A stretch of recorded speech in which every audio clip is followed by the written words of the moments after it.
Hello guys, welcome to my channel. હું છું રોશની અને આજે હું તમારી સાથે શેર કરવાની છું લીલા મરચાની રીત. વિડીયો ગમે તો લાઈક કરજો, શેર કરજો અને મારી ચેનલને સબસ્ક્રાઇબ કરજો. તો ચલો સ્ટાર્ટ કરીએ. એમાં આપણે પહેલા લઈશું લીલા મરચાં. લીલા મરચાંને આપણે કટિંગ કરી દઈશું ઉપરથી અને અંદરના બધા બી કાઢી લઈશું. બી કેવી રીતે કાઢાય તમને હું બતાવી દઉં. ઉપરથી આપણે છરીની મદદથી પહેલા ઉપરનું બીજું કાપી લઈશું અને પછી અંદરનું બી છે તે આ રીતે કાઢી નાખશું. અને બધા જ મરચાંને આપણે આવી રીતે બી કાઢીને તૈયાર કરી દેવાના છે.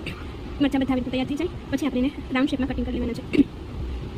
હાલો આપણે હવે રાઉન્ડ શેપમાં કટિંગ કરી લઈએ. જોઈ શકો છો તમે કે બધા મરચાંમાંથી મેં બી કાઢી નાખ્યા છે. હવે આપણે રિંગ કરી લઈએ બધા મરચાંની. આ રીતે તમારે બધી રિંગ કરી લેવાની છે. બહુ પતલી પણ નહીં અને બહુ જાડી પણ નહીં, તો જ રિંગ મસ્તીની બનશે અને કરકરી પણ થશે. તો હવે તમે જોઈ શકો છો કે હું કેવી રીતે રિંગ કરું છું. તમે પણ આ રીતે બધા મરચાંની રિંગ કરીને તૈયાર કરી દેજો. મેં આની માટે 250 થી ઉપર થોડાક મરચાં લીધા છે, 300 ગ્રામ જેવા, અને બધા મરચાં મેં મોરા લીધા છે.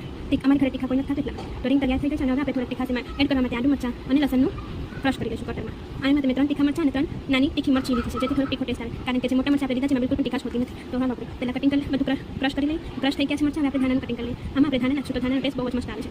તો ધાણા બારીક બારીક સુધારી લેવાના છે અને આમાં આપણે લીંબુનો રસ નાખશું. લીંબુ મેં 4 લીધા છે. તમારે ઘર ઓછા નાખવા હોય તો તમે 2 થી 3 પણ લઈ શકો છો. હવે આપણે બધો મસાલો મિક્સ કરી લઈશું. આની માટે આપણે એક બાઉલમાં મરચાં નાખી દઈશું, એમાં આપણે મીઠું નાખી દઈશું અને લીંબુનો રસ નાખી દઈશું. લીંબુનો રસ કાઢીને પછી એમાં નાખી દઈશું. તમારે જે રીતે તમને ઓકે લાગે એ રીતે તમે રસ કાઢી લેજો. હવે આપણે આમાં નાખી દઈશું આદુ મરચાં અને લસણનું જે ક્રશ કર્યું હતું આપણે કટરમાં એ આપણે નાખી દઈશું. હવે આપણે આમાં લીલા ધાણા જે બારીક સુધાર્યા હતા એને એડ કરી દઈશું અને બધી વસ્તુને મિક્સ કરશું. હવે આપણે આમાં એડ કરશું ચણાનો લોટ. તો મેં અહીંયા બહારનો ચણાનો લોટ લીધો છે, તમે ઘરનો પણ યુઝ કરી શકો છો, એ બિલકુલ ઓપ્શનલ છે. હવે આપણે ચણાનો લોટ જે તમારે ક્વોન્ટિટીના અકોર્ડિંગ તમારે એડ કરવો. હવે આપણે ચણાનો લોટ એડ કરી દીધો છે તો આને સારી રીતે મિક્સ કરી લઈશું.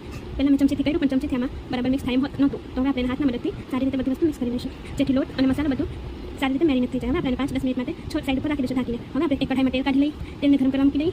તેલ ગરમ થાય એટલે આપણે એમાં ભજીયા આ રીતે પાડી લઈશું. મરચાંની જે રીંગો છે તે છૂટી છૂટી નાખશો તો વધારે મસ્ત અને કરકરી થશે. તો તમે એક સાથે નાખશો તો લોંગ થઈ જશે અને એકબીજાને ચીપકી જશે. તો જોઈ શકો છો તમે મેં કેવી રીતે રીંગ નાખી છે અંદર, બધી એકદમ છૂટી છૂટી દેખાય છે. અને આને લગભગ તમારે 5 થી 7 મિનિટ સુધી તો મીડિયમ ગેસ ઉપર તળવાની છે અને વચ્ચે વચ્ચેમાં હલાવતા રહેવાનું. તમે જોઈ શકો છો રીંગ સારી રીતે યલો અને થોડો રેડ કલરમાં આવી ગયો છે.